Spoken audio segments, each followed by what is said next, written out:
কি হয়েছে চুটকি? তুমি কাঁদছো কেন? লন্ডন থেকে ঐশ্বর্য ফোন করেছিল। ফোনে নেটওয়ার্ক পাচ্ছিলাম না বলে আমি ফোনটাকে এইভাবে সামনে নিয়ে ছাদে নিয়ে যাচ্ছিলাম। তারপরও বাস বাস, বাকিটা আমি কইতেছি।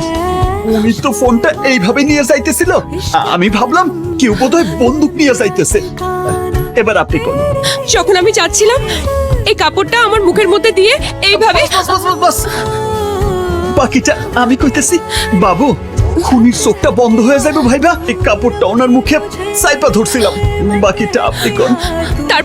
তারপর আমাকে জড়িয়ে ধরে এইভাবে। বাস কোন সাহেব, বাকিটা আমি কইতেছি। বাবু, আমি খুনি ভাইবা জোরে জাপটায় ধরছিলাম যাতে পলায় যাইতে না পারে। বাকিটা আপনিই বলেন মেম সাহেব।